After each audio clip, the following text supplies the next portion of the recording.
Do angels exist? Well, according to a Time magazine survey, more than 2/3 of all Americans believe that they do.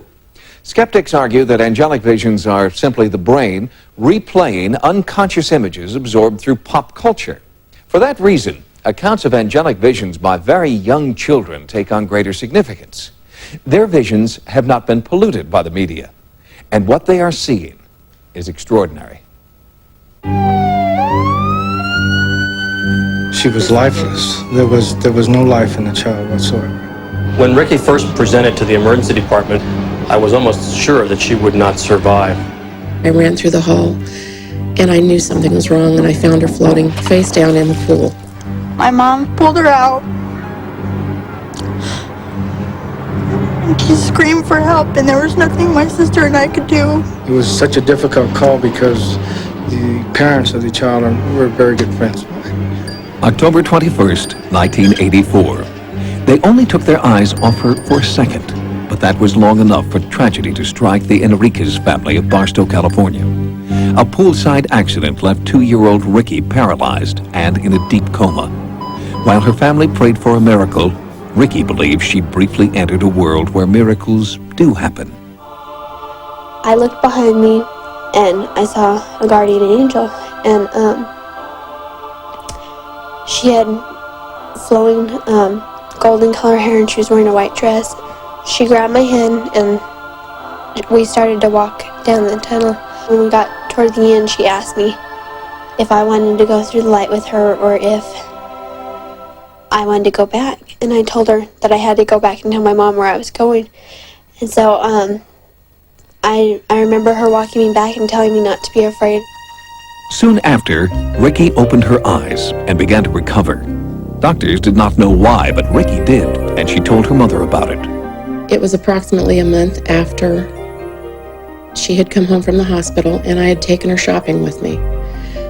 We went into a bookstore, and maybe 5 minutes into shopping, she grabbed my hand and squeezed and started screaming and yelling in the store, "Mama, Mama, that's my angel." And I didn't know what she was talking about. I looked around, and there was a poster on the wall, and it was of a guardian angel. Visions of angels are as real as any other human experience. Dr. Melvin Morse is a critical care physician, author, and a leading authority on near-death experience in children.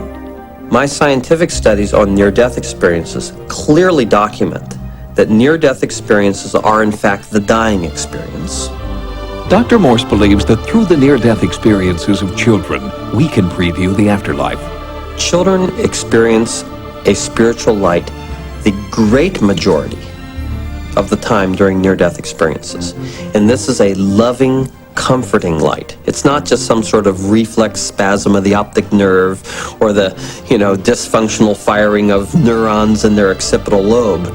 It's a light that one child said to me has a lot of good things in it. It was a really fluorescent color tunnel. It had really bright colored bricks around it, and it had a really almost blinding light at the end.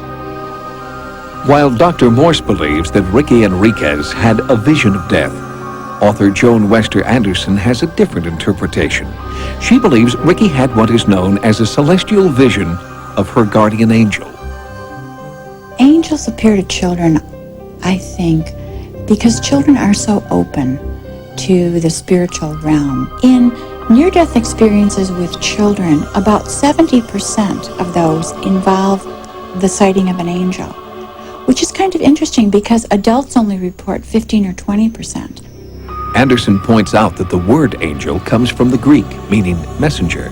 The message that they get from these kinds of encounters is that their ordinary lives are filled with purpose and meaning.